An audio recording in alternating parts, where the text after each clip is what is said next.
we as humanists, it's like we carry the Ark of the Covenant. We carry the legacy, the wisdom, the accumulated insight into the human experience. And that is going to be utterly critical as the basic conditions of our humanity, of our species, are challenged and transformed. I mean, whether it's artificial intelligence or life extension or genetic manipulation, all of these things are in front of us, and they are going to be part of our social reality in the next decade, the next 2 decades. And how we deal with them will literally determine the course of humanity. And it's our job, and that certainly is MIT's job. It's yours and my job too, to right. take our education, our exposure, our training in that humanist tradition, and equip our students to bring those insights to bear into the new world. Hey everyone, you are listening to Sacred and Profane Love, a podcast in which philosophers, theologians, and literary critics discuss how literature can help us think more deeply about love, happiness, and meaning in human life. As always, I am your host, Jennifer Frey. I am an associate professor of philosophy at the University of South Carolina. You can find me on Twitter at Jen Frey, on Instagram at Professor S. Frey, and you can also find the podcast at Eudaimonia Pod.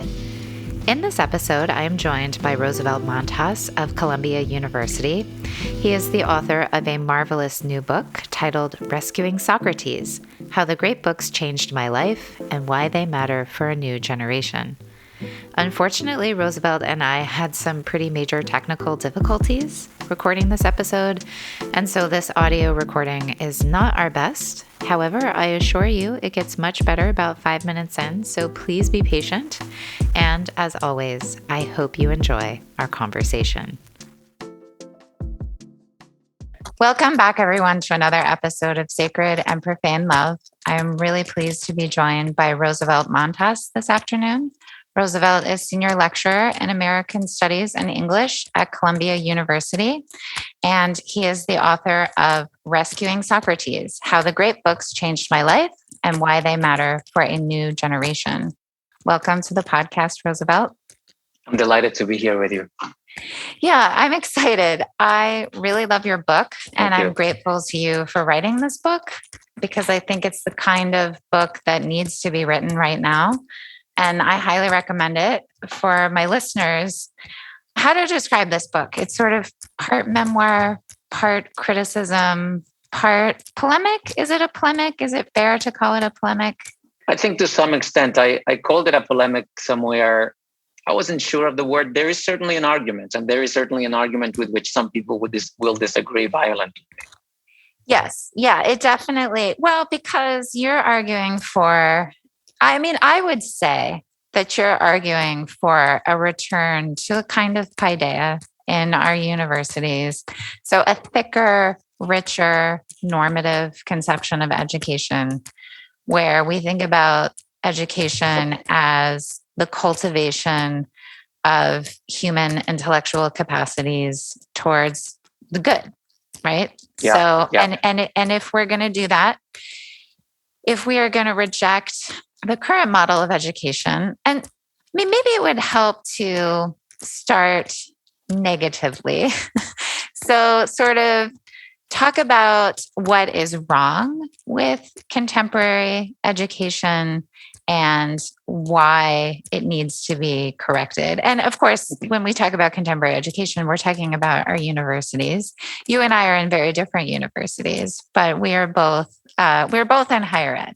So let's start there. Yeah. Well, I think one has to make a distinction to begin with between one of the educational functions of the contemporary university and another. So one has to do with what one can broadly call liberal education, the equipping of individuals to fulfill any variety of roles. That is, sometimes it's just called general education. And then there is the kind of more specialized function of the university where individuals are equipped to perform particular specialized tasks You can think of a doctor or an engineer or a business person. So those are two different functions of the university. There is at least one other big function of the university that's not pedagogical, that has to do with research. So what I focus on in the book is this liberal education function of the university. That's what I think we have been failing at. Um, and one kind of quick way of naming that failure is that liberal or general education has been co-opted by specialization. So liberal education has always meant primarily education in the humanities.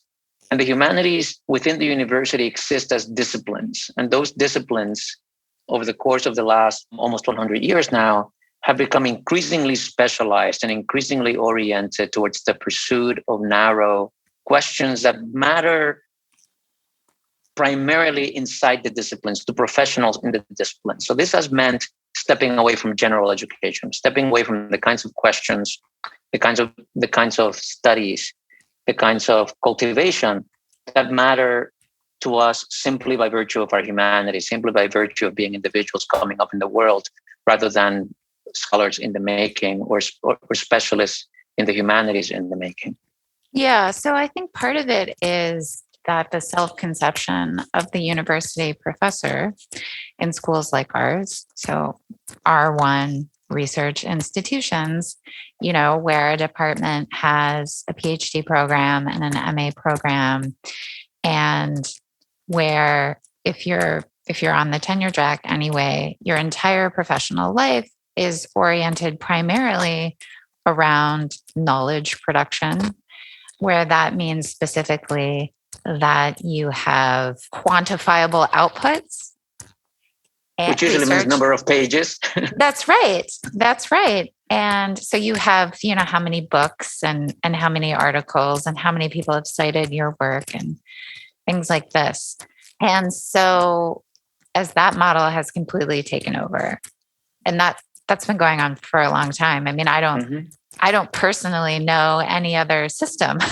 I mean, I've only been, I did my undergraduate at Indiana University, which is a huge state university, R1 school. And then I went to the University of Pittsburgh, and now I'm at the University of South Carolina. So and I had a few years at the University of Chicago, but that's kind of all that I've ever known, Yeah. So I've never been in like a small liberal arts college or anything like that. And I've also never been at a school that had a meaningful core curriculum. Mm-hmm.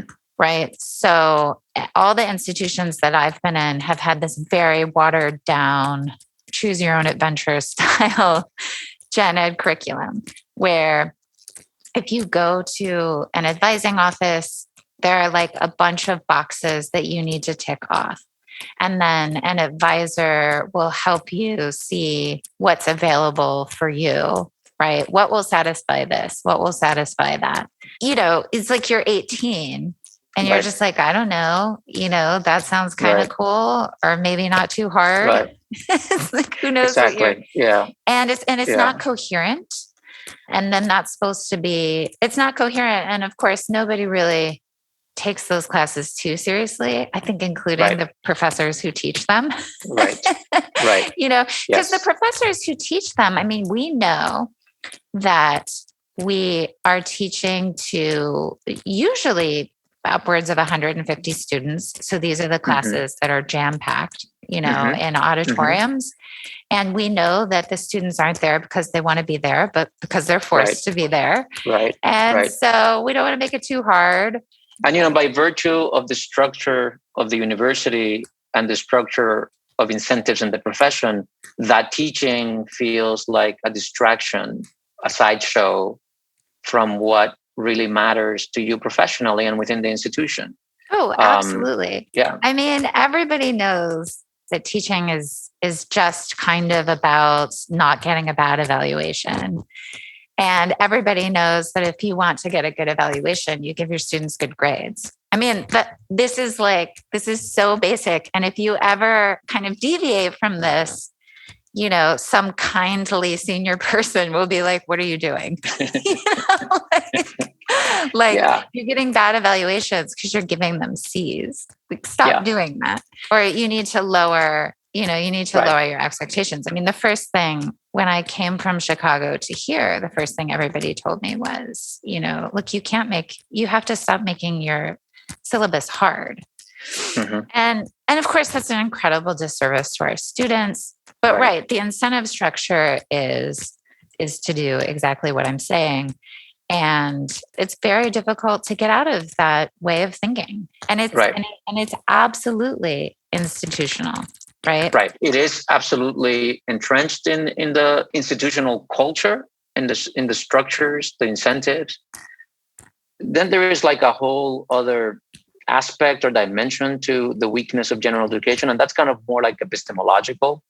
That I think there is, in addition to these structural and professional disincentives, there is within the humanities disciplines a dominant intellectual orientation towards the kinds of fundamental questions that a liberal or general education pursues. Questions about the kind of fundamental nature of human existence, about the nature of good and evil, the nature of justice. These broad foundational questions have within the humanities become sort of unapproachable, or at least thought to be mere smokescreens for ideology or for politics or for kind of repressive structures. So there is beyond the institutional problem a kind of epistemic crisis in the humanities that has cut liberal education at the knees. Yes. So I completely agree with this. I think that's more prevalent in your world than in mine. So you're in an English department where kind of what we call posty toasty stuff reigns supreme. Whereas I'm in analytic philosophy where there is almost a kind of disdain for it. And although I do think that's changing a bit, but certainly not changing enough. Well, right. And a lot, I mean, I'm in the English discipline, but I think a lot of what has happened in the discipline has kind of earned this reputation for lack of rigor, lack of clarity, intellectual acuity. There's a lot of that. And it's not surprising that from other disciplines that are more concerned with analytical rigor, such as analytic philosophy, and often the social sciences, especially the quantitative social sciences, will look at literary studies with that kind of intellectual disdain. Yeah. So I mean, so there's the fact that, right, we don't really believe in the true and the good and the beautiful. And so if that's true, then it's impossible to make the case for a liberal arts education in the precise way that you want to do it, which is the old-fashioned way. So I think the first source that you cite is Aristotle in the Politics, right? Where he says a liberal education is one for the free citizen. Mm-hmm. And that actually Aquinas takes up that exact definition in his own writing. And I'm very attracted to that. But I find that and other people are very attracted to it. Like if you go out and talk to the normies, they're fully on board, right? They're just like, yeah, that sounds great. But when I talk to my fellow professors or I talk to university administrators, you get immediate vociferous pushback. And one of the first things that people will say is it's anti-democratic, it's elitist, it's tied to ideals about, the gentleman. And so it's also sexist. I'm sure that you've heard all of this. Sure. So how do we combat that idea that you are asking for a return to something that is exclusive and hierarchical and undemocratic? Yeah. I've been using a lot this phrase that I don't know where it originates, but I've been surprised the last couple of weeks just on how many occasions this phrase comes into bears on, which is nothing is too good for the working class. Sometimes that as a joke. But I think that the first thing one has to recognize is that there is indeed an aristocratic, exclusionary, even oppressive pedigree to liberal education. It was conceived in a slave society in Athens as the education for the free. when we think about Athens as a democracy, which it was just a democracy for a minority. It was a democracy for citizens, for full citizens were only males. There was a huge slave population. So, it's not a free society. It's just like a free segment of the society. Mm-hmm. And that's where liberal education begins. And liberal education, and indeed just university education for most of the history of the institution, has just been for an elite. So one has to recognize that. And for men, obviously. And for men, exactly. So that's one place to begin, is to recognize that there is this historical imbrication, as some people would say, and this historical intertwining of liberal education and various forms of aristocratic elitism. That alone is, however, not grounds upon which to either reject and skew liberal education. On the contrary, the whole trajectory of our kind of Enlightenment humanism has been towards equality. It has been towards bringing down the hierarchies that have kept some people excluded from goods that would be otherwise available to them, and that are guarded by some. That is, liberal education carries forth the democratizing impulse. The idea is, well, this used to be for an aristocratic class of free people, free men. So therefore, in a democratic society, let's not do it. The idea is, in a democratic society, let's make that available for everybody. Because that education is still oriented towards precisely the kinds of responsibility that come from democratic citizenship, precisely the kinds of skills, knowledge, perspectives that you need to meaningfully participate in a democratic society, to meaningfully engage and contribute in the project of autonomy, in the project of creating our future together, in the project of self-governance. Exactly the things that you need for that are in that aristocratic education that was for free men, because those were the men who were meaningfully participating in the political construction of the society. Now that we have opened that up, and that we are committed to opening that up, we absolutely need also to bring forth that education that was designed to prepare individuals to fulfill those roles. So, in fact, a democratic society makes it necessary for us to take the liberal education ideal and democratize that as well. And that's what this is about. It is not about liberal education for some. It is about liberal education for all. Mm-hmm. That's what I argue in the book, and I think that's the kind of what the moral imperative on the academy and on us professors. Well, it's interesting because you're not from an aristocratic background, and your book is like I said, it's part memoir. So throughout your argument, you talk about in a very personal way about how liberal education changed your life, from the first, I think, when you were a teenager, and somehow like, did you find Plato like in the trash? I did. As a sophomore in high school, I found a copy of a collection of Plato's dialogues that cover the last days of Socrates' life, and read them in earnest, and changed my life. Yeah, that's so amazing. I mean, that someone else's detritus is another man's treasure. But yeah. So you start reading Plato in high school, and was it high school? Yeah. Yeah. And then somehow you end up at Columbia. It was kind of through a special program. Mm-hmm. Do you want to say something about that program, or how you ended up?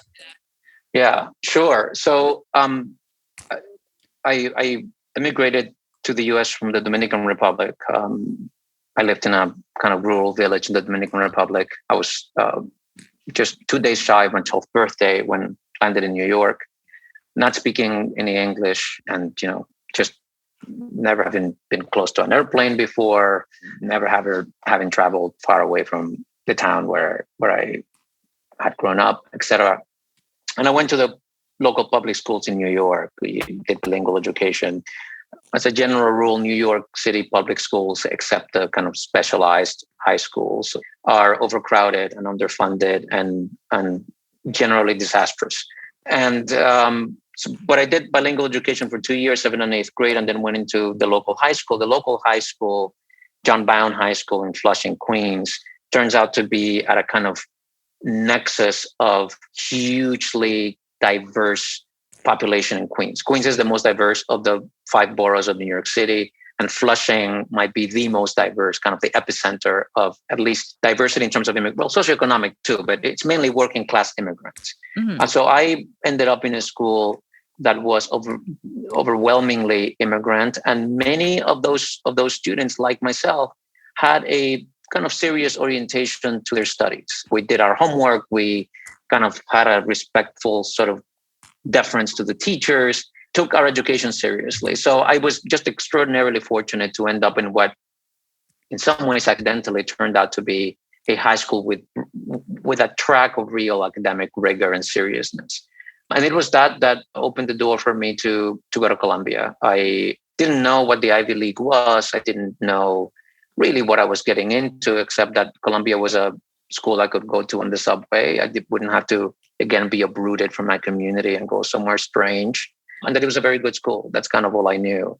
I was admitted to Columbia through a program called the Higher Education Opportunity Program, which is a New York State funded program that provides generous financial aid and academic support to students who come from disadvantaged backgrounds, who are both academically at risk and socioeconomically needy.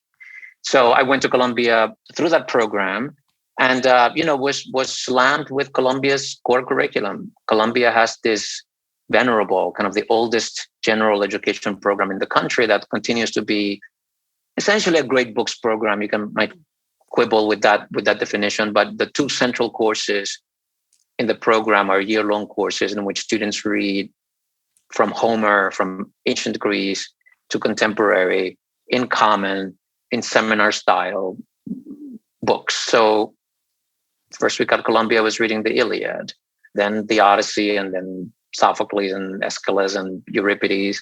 The core curriculum was absolutely intellectually transformative for me. And it was one primary way in which I made sense of myself in this world that I was both in America, but in an Ivy League institution. It was an awakening of the most profound sort that I experienced in college. And that awakening was kind of midwifed through the reading and discussion of this text that I did in the core curriculum. Right. So obviously you're aware that a lot of people now will say that that kind of curriculum is just a kind of indoctrination into white supremacy, and that it's harmful to minority students like yourself. And I suppose that they might say, well, even though it was transformative for you, we can't extrapolate from that and say that it's good. Maybe somehow, in spite of its being white supremacist, it was transformative for you. Mm-hmm. But these are mostly dead white men, and it's too exclusionary. And then I think there is tied to this argument the idea that these texts have been appropriated in ways that are oppressive. Mm-hmm. And not liberatory. And so that it's a kind of violence to impose them on minority students. I think this is the view of Padilla Peralta at Princeton, for example. And I know that you recently had a conversation with him, which I wasn't able to go to because it was in New York City. So maybe you brought this up to him. But what do you say to that kind of thing? Let me put for a moment aside the question of Padilla Peralta's position, because I don't think it is exactly that position that says that this is a curriculum whose kind of imposition or continuance is an act of violence or exclusion of minority students. I certainly encounter that position, but I should say that it's a very hard position to argue. And there is a kind of reflexive, superficial view that says, oh yeah, these texts are mainly written by white men, by Europeans. Europe has a tradition of racism and enslavement and oppression and subjugation of women. So therefore, these texts must somehow be the vehicles and conveyors of those historical realities in European and American history. So there is a kind of facile, superficial equation of those things. But if you actually read the books, if you study them, if you debate them, if you use them as a foundation for general education, then it will be very hard to sustain that point of view. Because in fact, the large thrust of this tradition is towards notions of the value of individuals, of individual liberty, of equality, of gender equality, that in fact, those ideas emerge from that tradition. Of course, they're not there at the beginning. Those notions have evolved. They have evolved through struggle, through debate, through sacrifices of individuals. But that tradition, that liberatory thrust, is in that tradition. That's where the idea of democracy emerges. That's where the idea of human rights emerges. That's where the idea of gender equality emerges. That's where the idea of equality of all people emerges. So, and this is not to say that this, loosely speaking, Western tradition where these ideas have emerged is the only place in which those ideas have emerged. There are other trajectories of ethical and political thinking that have also nourished those ideas. But in our society, meaning the United States and certainly Europe, but also much of other parts of the world, those political, ethical commitments that structure society and over which we struggle and which our politics are about emerge from that tradition. They're nourished and cultivated in that tradition. So the argument that because it is dominated by the white man, that tradition is a simplistic conveyor of, say, racism or sexism, patriarchy. It just doesn't hold up when you look at the text and when you study the tradition. To come back to Danelle Padilla Peralta and I both teach in this summer program for low-income students who hope to be the first in their families to attend college. We teach this program for high school students at Columbia in the summers. We teach Plato, Aristotle, Thucydides, Hobbes, Locke, Rousseau, and some American texts. And we do that because we recognize the liberatory power of those texts. We recognize how those texts empower and enable a certain kind of political and civic agency for our students that is sorely lacking among students from that kind of socioeconomic signature, and that is sorely lacking in the education that they typically have access to. Now, that's a community that Danelle and I share. And when people who kind of Danelle's public image has been kind of forged in this inner fight with the discipline of classics that he's having. Right. And the discipline of classics is kind of different than just the value of reading classical texts. That is that there are particular, histories and practices. And as you probably know, classics has been the most exclusive, the most elitist discipline in the university for a long time. And kind of the guards of that exclusivity have been the requirement of proficiency in ancient languages, usually before you get to college. If you are not proficient in Greek and Latin by the time you get to college, it's very, very hard to even major in classics, much less pursue a career as a scholar of the classics. So that had maintained the discipline of classics as kind of a bastion of a very exclusive and elitist kind of subculture. And I think it is against that Danelle has run into and has kind of arrayed himself in battle. I'm not here to defend Danelle. I don't agree with everything that he stands for and with the way that he has waged that battle. But I do, however, find that I need to distinguish between that battle internal to the classics and the very broad idea of the power of these texts as tools for general education, which Danelle certainly shares and acts on by his teaching activity. Well, that's actually I'm glad that you drew that distinction, because I think I have a lot of conversations with people in the classical education world, broadly construed. And, I think that in particular, the Black women that I tend to talk to within that world are pretty annoyed, I guess maybe is the word with Daniel. Precisely because I think the perception is rightly or wrongly, based on mostly, journalist profiles of him, but also some interviews I've seen with him where he does talk about these texts doing a kind of violence to students, and how exactly he squares that with teaching them to low income students is something for him to work out, not me. But at least in one instance that I can think of in an interview, he talks about how reading some kind of Roman text and the way that it talks about women and slaves would be a kind of violence to students. And I think this was something that was constantly said to me when I was an undergrad. How could I love Aristotle, for example, because he has such a low view, or how could I love St. Augustine, who is someone that you talk about in your book, because Augustine really does have some pretty low opinions of women. And it doesn't come up so much in the Confessions, but it definitely comes up in other places. Right. And and sometimes Augustine says some pretty nasty things about women. And of course, Aristotle just thinks that women are too stupid to string a thought together. And barely human, it seems. That's why men need to make decisions for them. And, my response was always like, well, I mean, I guess I'm smart enough to know the difference between what he's saying that's true and what he's saying that just reflects like the culture that he's in and what he knows, or thinks he knows about women. But it's also just the case that, like,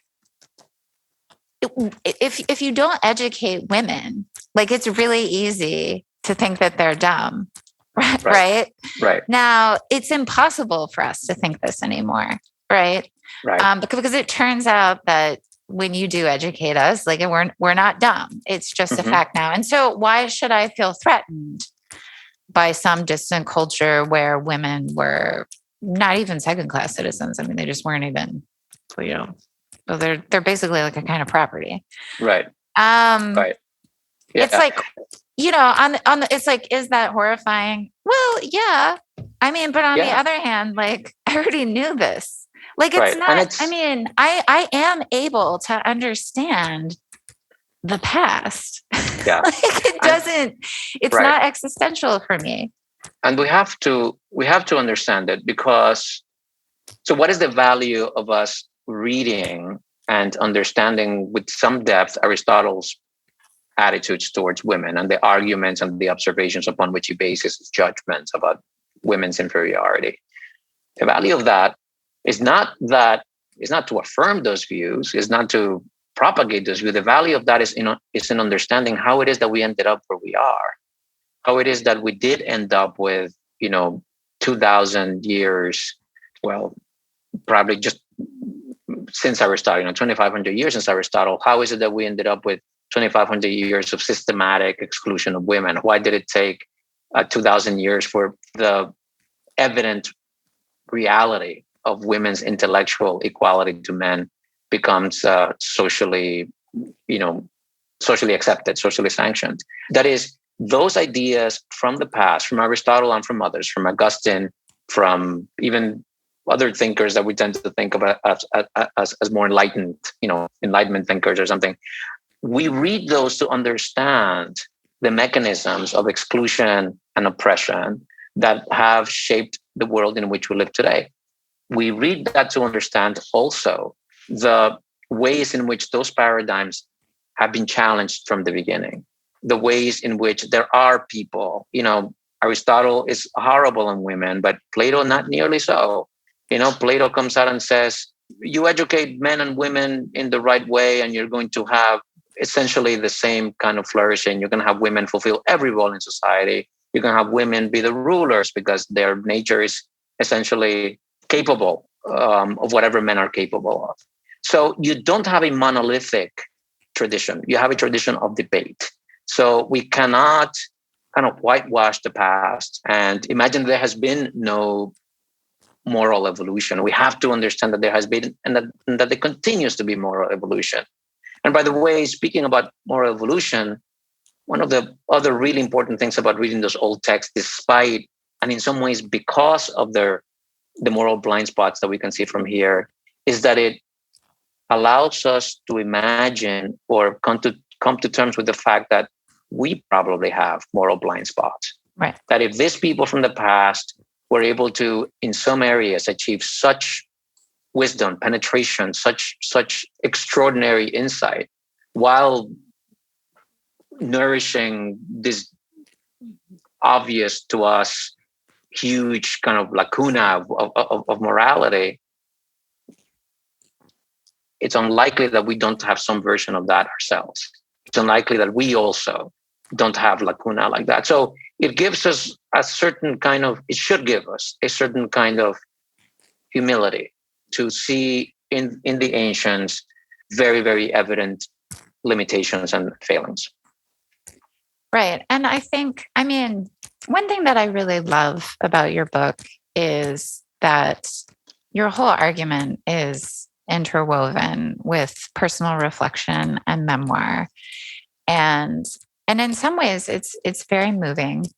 And I think I can identify with a lot of where you're coming from. I mean, I'm not an immigrant, but I'm also from a working class background. And I got to the university and realized like, I'm not educated, like not even in the most basic level, despite the fact that for me, like, you know, I did so well in high school and yet I wasn't educated, right? And on some meaningful level. But I didn't go to Columbia.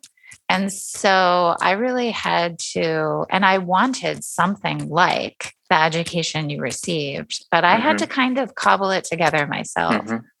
And I was largely self-taught. And, you know, my peers weren't reading Augustine and they didn't, you know, I like couldn't really relate to them. I mean, I basically like lived in the library as an undergrad, just reading this stuff, but not because it was being assigned to me, but because I thought that an educated person should know this. And I wanted to be an educated person. And in some sense, I do think my university failed me, or at least they put all the burden on me. And I think it's kind of like, given my class background, it was like a really unfair burden. Yeah. They should have helped me out more. Yep.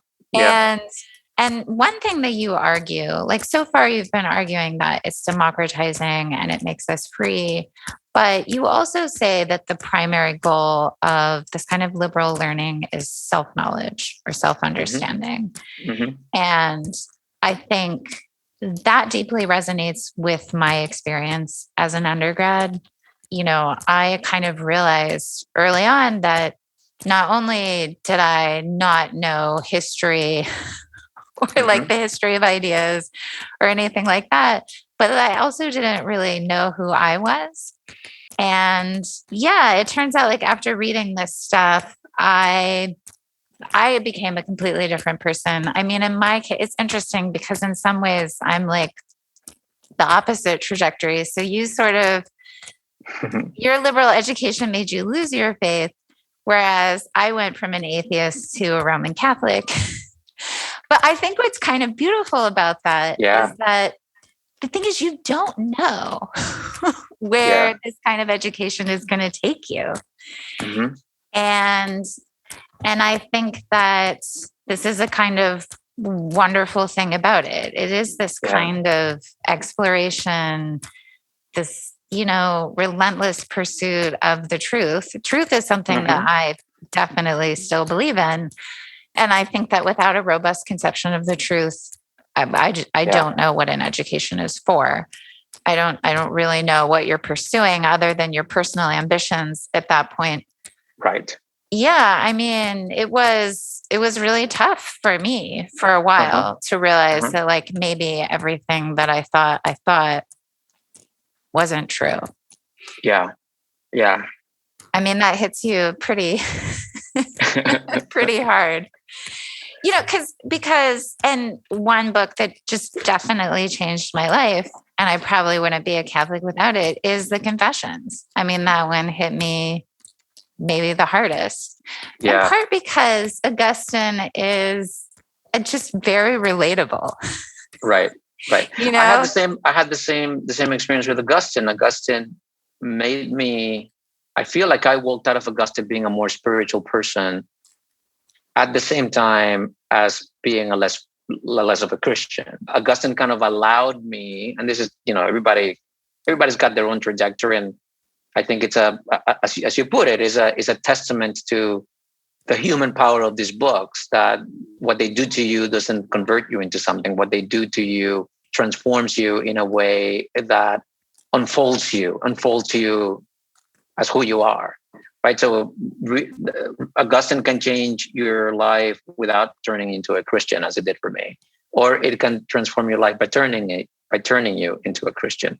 Augustine deepened me in really extraordinary ways. It's like, after reading Augustine, I understood that you could be a profoundly religious person and an intellectual. Yes. And, for many people, that's obvious, yes. But that was not obvious to me. No, it wasn't obvious to me either. I mean, I just thought religious people were stupid and weak, or I was like a new atheist before there were new atheists.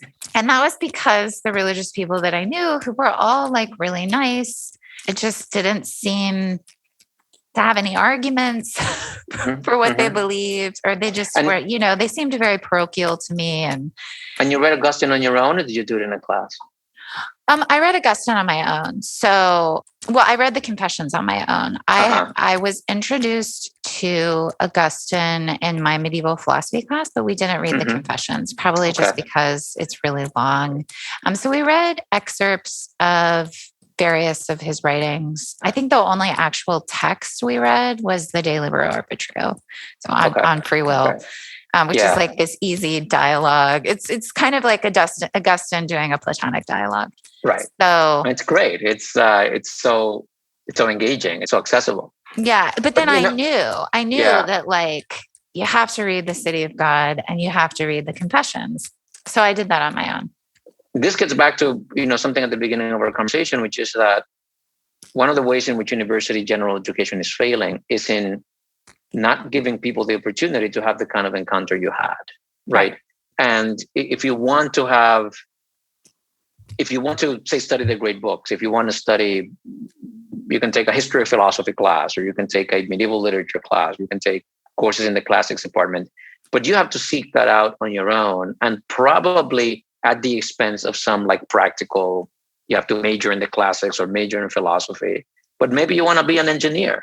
Maybe you want to be pre-med. Maybe you want to go to law school.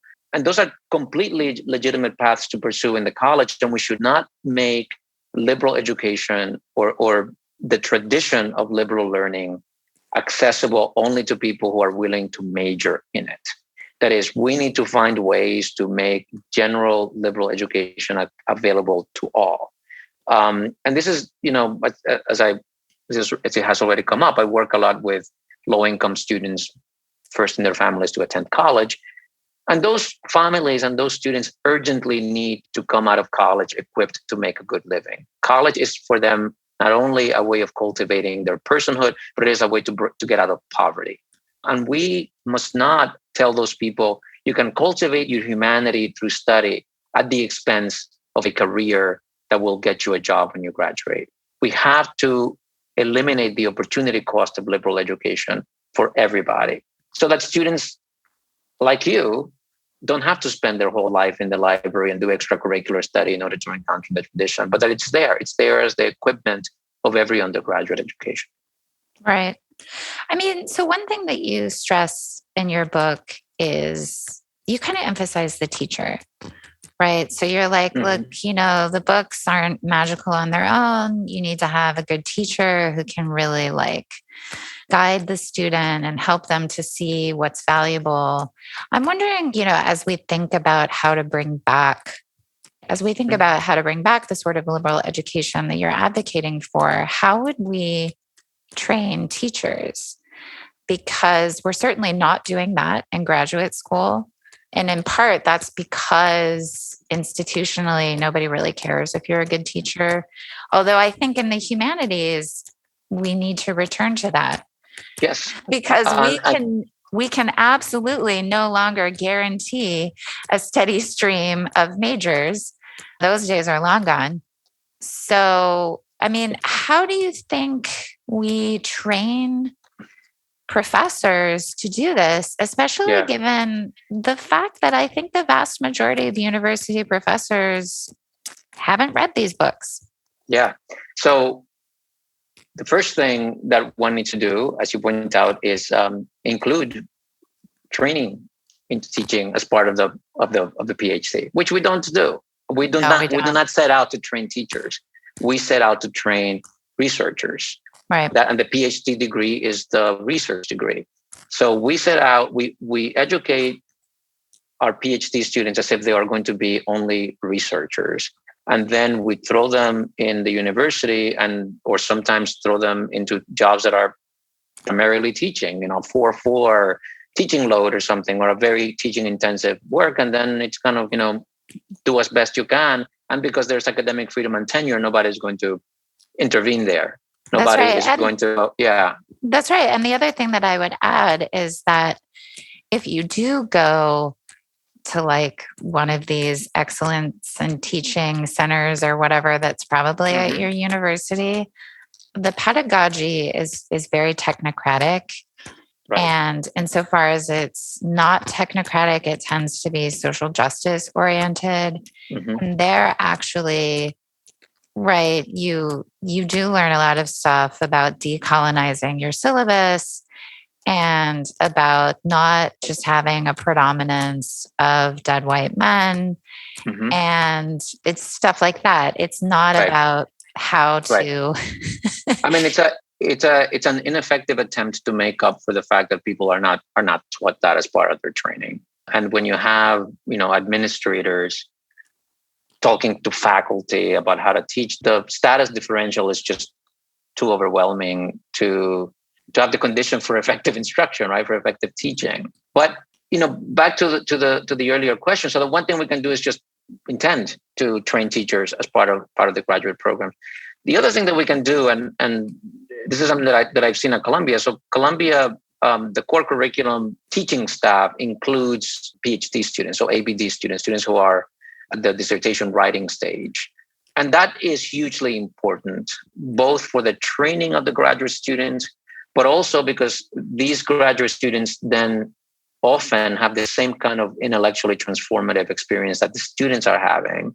And then go on to their jobs, go on to their professions, bringing that in. And there have been, I know, many cases in which in their professional, wherever they are, research or a research university or liberal arts college, wherever they are, alumni of the teaching faculty in the core attempt to either teach courses like that or even sometimes start programs like that. So including the opportunity to become part of an intellectual and pedagogical community as a graduate student whose mission, whose orientation is undergraduate liberal education. That is hugely important too. I mean, and it's part of the mentorship. It's part of the kind of apprenticeship that graduate school is supposed to be like.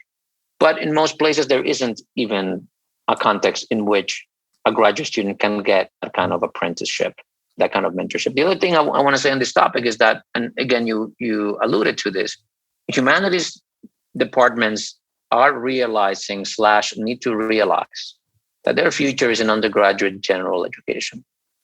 That the future of the disciplines is going to be not in recruiting majors, but in giving non-majors, STEM students, pre-professional students, all kinds of non-majors, a real intellectual transformative encounter with the humanist tradition.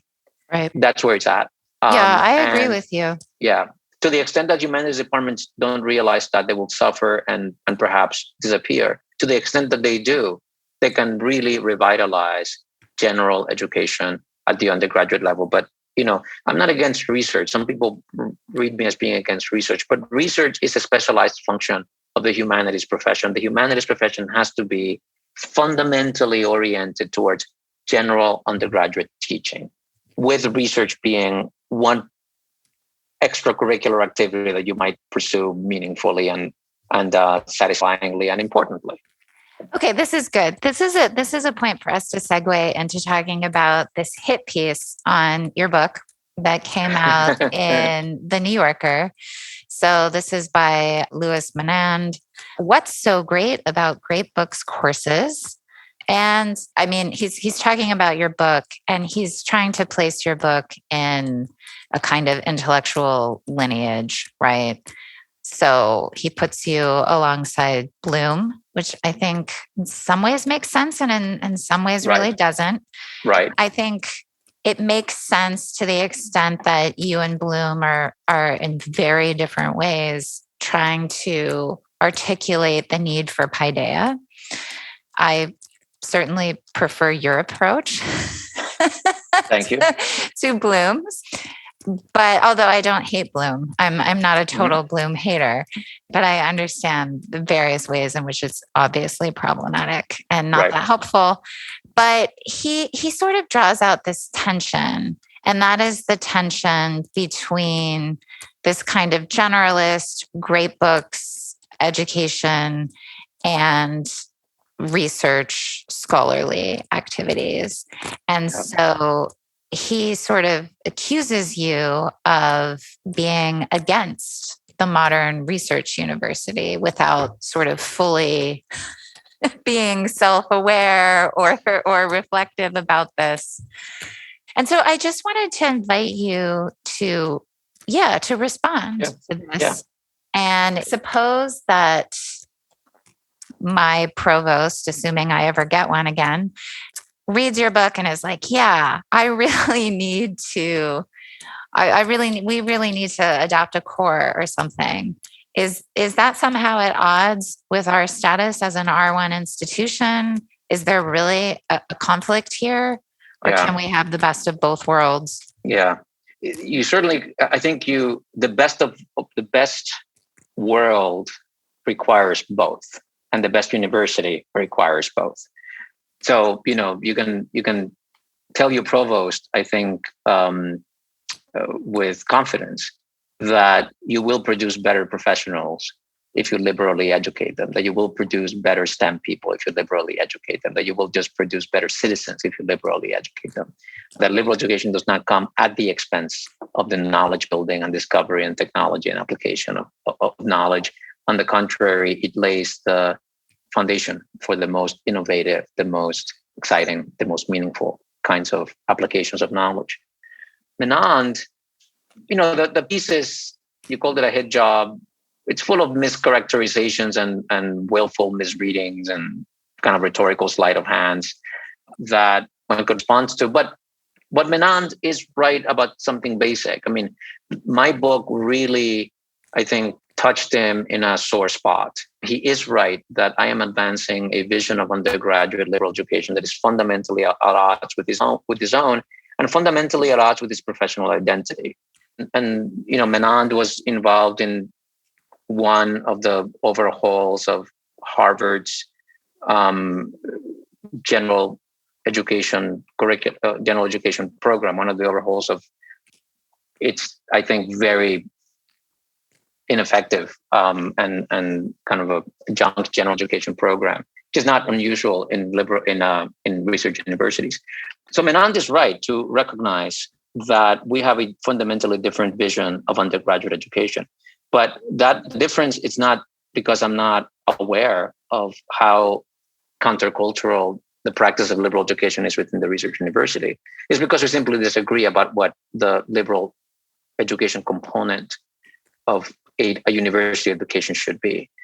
My vision has to do with the cultivation of human beings, not with expertise. Right. And my vision of the professor is a vision that is oriented towards the cultivation of students, towards teaching, rather than towards the accumulation of knowledge. Because part of the problem with the idea of the humanist being involved in the process of accumulation of knowledge is that the fundamental questions that a humanist deals with are not subject to empirical resolution. They're not subject to clarification by the mere accumulation of data. What is my responsibility to my neighbor? What is the nature of, well, how does one live with an awareness of mortality? What is the nature of justice? Who should have political power? What does equality mean? How do we balance equality with, how do you balance equality with liberty? These are questions that require wisdom, not expertise. Exactly, exactly. And they are questions that are and need to be at the heart of a humanist education. So, except that, as you said, humanists don't believe in wisdom anymore. Exactly. And exactly. I think that, and that's what Menand, I think, recognizes, that we have a really fundamental disagreement. And what he does is a smear job rather than try to address the disagreement honestly. But disagreement is real. So how do we reach our colleagues in the humanities who, by and large, are a bit posty-toasty, right? So we can't just say, well, hey, education is about the good and the true and the beautiful because they don't believe in these things. What's our way in with them? Yeah. Is there a way in, or do we just need to fight to the death? What? No, I mean there are a couple of things. One is you can't mandate it, right? It can't be like like some people try to, through diversity training, mandate like higher racial awareness or something. You can't impose this on people. You have to make people fall in love. You have to make people have intellectually transformative experiences, and that's why the tradition depends on human bonds, on human relationships, the relationship between the student and the teacher, right? You alluded to that before. Same thing happens with the colleagues. We need to find like-minded, or at least like-oriented individuals and pursue intellectual pedagogical projects that are satisfying to us and that are transformative for the students. So find the people in your campus, or find the people in the campus next door who share a vision of education of this type, and do things together, teach courses together, teach sections of the same syllabus, get involved in administration, getting committees, advance your vision. I have found that in the university, the ideas that prevail are not the best ideas. They're the ideas that are most persistently advanced. And so it takes that. It takes persistently advancing what you believe in. And those are the ideas that tend to win out in the university. There are ways, and there are grants, there are foundations and outfits that support this kind of education. Find them and apply for those grants and get speakers in, get summer seminars in, get professional development in, get student conversations going. The thing about the liberal education is that we have the goods. Students love this stuff. Students are transformed by this. Students live for this kind of intellectual experience, and we got it. And so do faculty. So we have the goods. We need to be more aggressive and bold in advancing them. Yeah, I mean, I think we also need to look at the models that we currently have to imitate, right? So there is a model at Columbia. There is still something of a model at the University of Chicago, which is right. Where I was. My title at the University of Chicago, I was a junior fellow in the Society of the Liberal Arts, and everyone in the society has to teach in the core curriculum. And this was the first time that I taught a great books sequence. So I taught in the original Human Being and Citizen, which was created by Mortimer Adler and various other ne'er-do-wells at Chicago. And it was incredible. It was absolutely incredible. It's the best teaching that I've ever done, in the sense that for me, I'm sure in some sense it was like the worst teaching I've ever done, because I just was thrown in, the lion's den, and I'm like, Homer, Genesis, I don't know. It's a lot of interesting stuff here. I mean, I really had no clue. Nevertheless, it was an amazing experience. And I think there was an institutional structure in which it made sense. And one thing that was really helpful and ought to be duplicated when we think about creating these kinds of core programs, if we ever find a university administration that's open to doing that. So we had to meet every Monday of every week, like in the morning. Everyone who was teaching in the sequence had to get together to discuss that week's text. And so like when we were doing Homer, I think his name was Redgrave. Anyway, this incredibly famous Homer scholar would lead the discussions. And when we did Dante, the resident Dantisti would come and lead the discussions and also just be available to answer questions about the text. And of course, you're only teaching small, discrete chunks every week. And so that's an interesting model to me, because you have the expert, and then you have what Manon calls the dilettante. Right. And they are both teaching in the sequence. And of course, when it came time for me to teach Plato and Aristotle, like I was the expert. Yeah. And I mean so you need absolutely, you need and benefit from the expert. It's a wonderful, beautiful thing that we can kind of come together and each of us contribute our expertise to this collective endeavor. Yet, when the expert Dantista comes in, or Dantisti, I think you pronounced it. Yeah. When the Dante expert comes in to talk to, say 20 other people who are teaching the class who are not Dante experts, the Dante expert comes there not to display their mastery of like the secondary scholarship on the Inferno. The expert comes there to tell you, okay, if you are going to present this to an 18-year-old who's reading it for the first time, who has no interest in Italian literature, and who will probably never read it again, what do you do with the text? That's what they are addressing. And it's the fact that they do it from a position of expertise, the fact that they have that kind of broad context in which to do it, makes it very, very powerful and incredibly useful. But it's an entirely different function and task than what they do in their Dante seminar.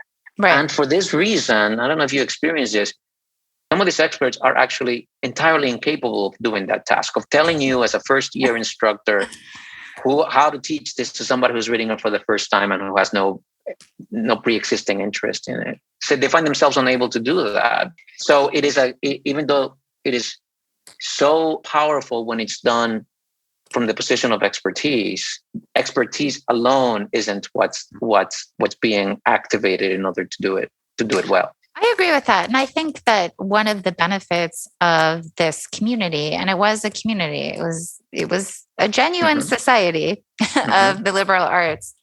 And because it had these junior fellows and we were all postdocs, and then it has these senior fellows who are professors at the university who teach in the core sequence. It's just part of their regular teaching. And so, they're experts, with regard to a range of texts that are being taught, but they also teach this stuff in the core. Right? And they've been doing it for years. I mean, some of these people had been doing it for 30 years. And so they know what they're doing. I think it's a great model. I think it's an amazing model. Now, a big difference between Chicago and Columbia is that Chicago, they have all these different cores. And as an undergrad, you just like choose. And some of the cores, I think, are a little bit wonky. It's very funny. Chicago, I have some friends who teach in Chicago in the core. And so I think Chicago's program is weaker than Columbia in the fact that there isn't a commonality of intellectual experience, and therefore you have the potential for kind of loss of rigor and coherence, which is the problem of general education overall.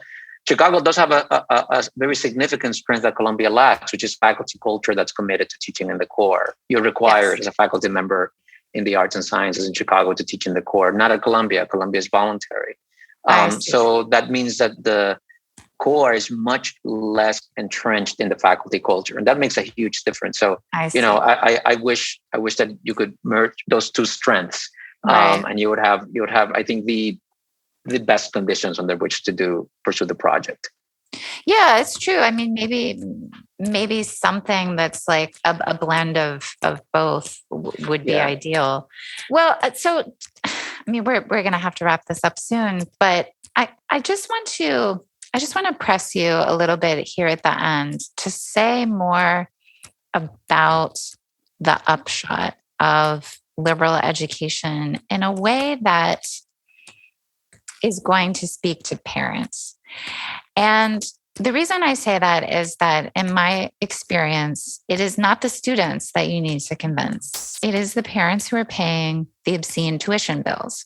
Mm-hmm. And when you go to a parent and you say, well, I will give your student self-knowledge, I will, give them like all these things, I think they're not buying it.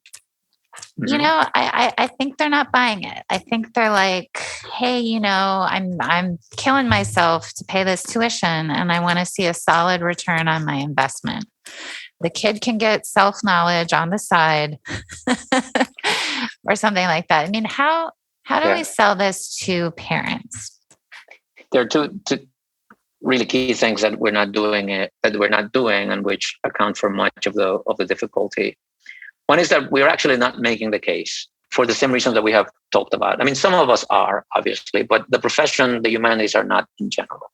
When a parent encounters a humanities professor, they're likely, or too often, encounter somebody who speaks a language they don't understand, who doesn't seem to be anchored in any of the values or human experiences that they identify with. They're too often meeting like an alien.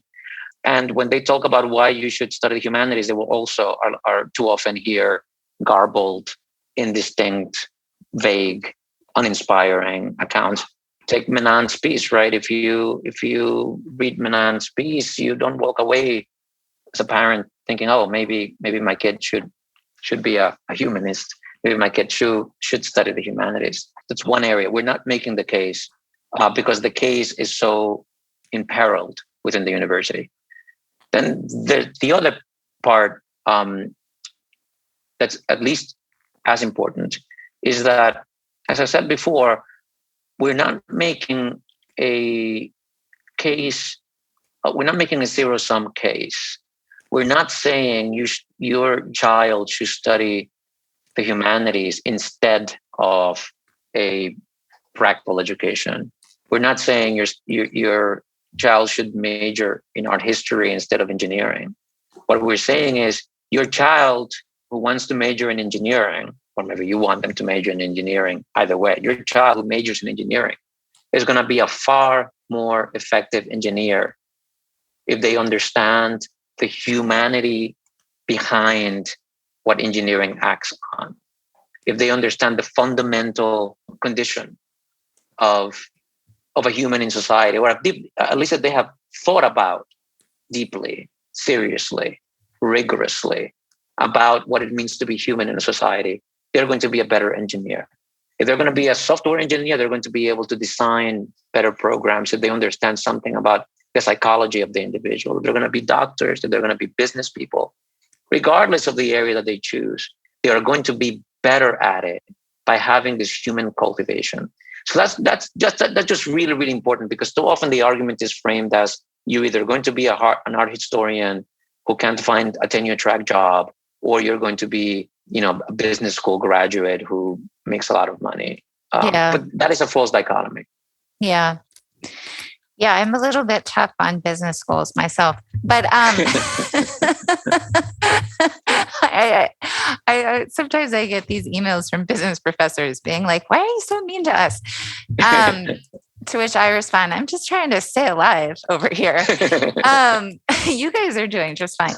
Yeah, I mean, I think one strategy that I think isn't just rhetorical. I mean, I think that it's true and might appeal both to administrators and parents, is to talk about the fact that when you go into a lot of these more practically oriented majors like computer science or robotics, stuff like this, our capacity to create new technologies that change our brains and our ways of organizing ourselves and society really are far outstripping our capacity to understand them on a human level.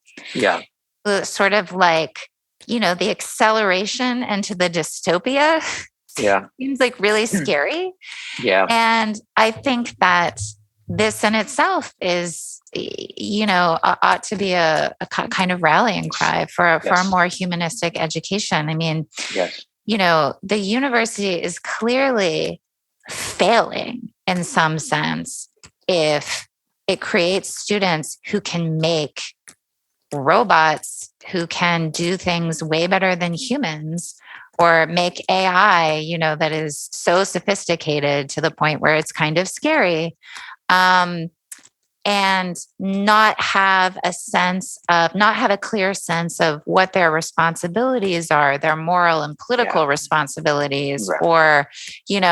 or have any way of thinking carefully about the question. I don't know, just ought questions. It's like, I can do this. Yeah. And I'd make a lot of money, but ought I to do it? And it's very clear that any kind of philosophy intro to ethics class that these kids are forced to take, which they're not even forced to take, that's just one class that might fulfill a box on a list of boxes, isn't at all going to be sufficient, right? To equip them with the habits of mind that would be necessary to sort through this sort of stuff. Yeah. And, I mean, MIT has a responsibility. Right? I mean, they are the ones that are, they're the center of these advances in technology. So don't they have a responsibility to be contextualizing that within the moral and political questions that it raises? Yeah, I couldn't agree more. You and I are old enough to know the ways in which the world has been transformed, upended by just the internet, right? Like I got my first email address when I was a sophomore in college, and I have seen it all. Like, my life is unimaginable now from 30 years ago, right? 30 years ago, I could not have imagined the life we live now. Could not have imagined the world we live in now. The next 20, 30 years are going to be profoundly more disruptive and transformative. We haven't seen the beginning of it yet. I know. And we as humanists, it's like we carry the Ark of the Covenant. We carry the legacy, the wisdom, the accumulated insight into the human experience. And that is going to be utterly critical as the basic conditions of our humanity, of our species, are challenged and transformed. I mean, whether it's artificial intelligence or life extension or genetic manipulation, all of these things are in front of us, and they are going to be part of our social reality in the next decade, the next 2 decades. And how we deal with them will literally determine the course of humanity.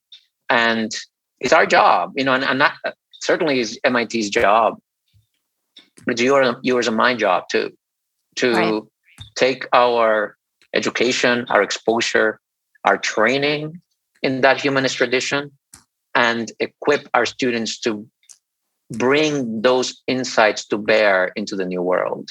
I have a colleague who says that when she's teaching, she's not trying to change the world, she's trying to shape world-changing minds.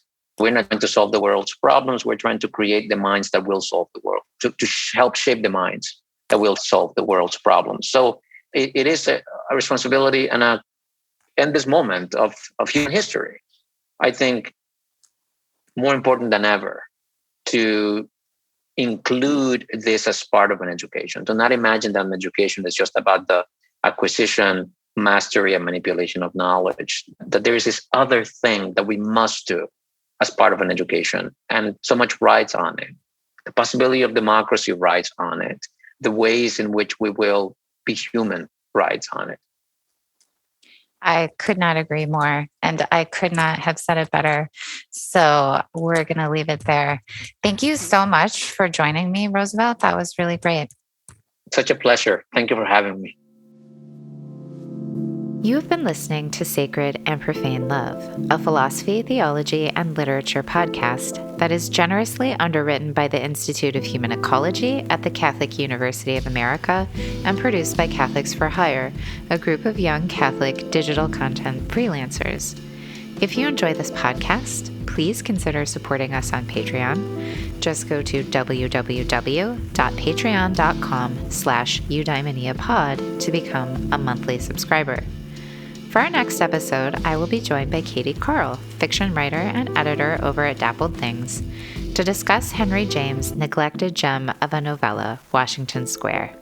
Until then, friends, be well and keep reading.